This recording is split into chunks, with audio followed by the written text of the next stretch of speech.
Anthony Morel, on parle souvent de voitures autonomes aux États-Unis. On est déjà à la table d'après. Le camion énorme, autonome, semi-remorque, qui n'a plus d'humain à bord. Oui, c'est ça. Il faut imaginer la scène. Vous êtes en train de conduire sur l'autoroute. Vous doublez un camion, mais vraiment un gros camion, genre à 36 tonnes. Vous tournez la tête.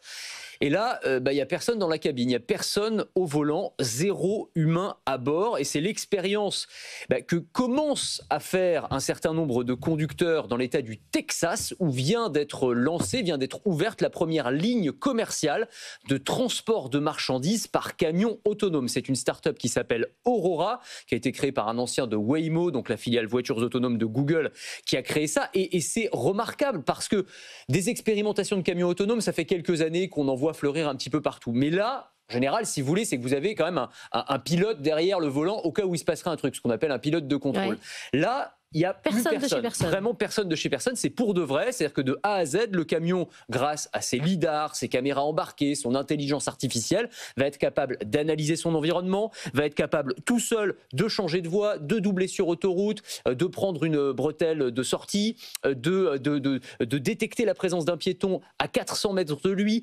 d'anticiper les mouvements des autres véhicules. Ah, cette voiture-là, j'ai l'impression qu'elle va griller le feu rouge. Ça, la machine est capable de le faire de manière très efficace. Et donc, ça préfigure un monde où la logistique, le fret serait complètement réinventé avec des camions qui pourraient traverser les pays, voire les continents 24 heures sur 24, 7 jours sur 7. Alors j'allais dire sans s'arrêter. Le seul point faible que je trouve pour l'instant, et j'ai pas de solution, c'est les stations-service. Comment vous faites pour refaire le plein quand vous n'avez pas d'humain à bord? Les routiers qui font plus rien, ils pourront mettre de l'essence dans les camions parce que là, clairement, qu'est-ce qu'ils font? Vous voulez les reconvertir, ouais, ça peut être une idée, effectivement. Ça me paraît sans humain, votre truc. Alors c'est vraiment sans humain et vous avez raison. Alors c'est vrai que le réflexe, et il est tout à fait légitime, c'est de dire là encore une forme d'automatisation qui va mettre une profession au chômage. C'est un tout petit peu plus compliqué que ça dans les faits parce qu'on est sur un secteur où on est en pénurie chronique, où on manque de main-d'œuvre.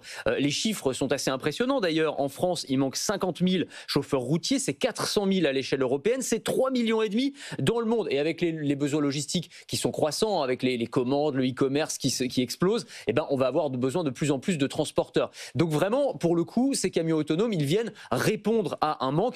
Et puis, il faut aussi dire que tout ça va se faire progressivement. Là, je vous parlais d'une ligne aux États-Unis.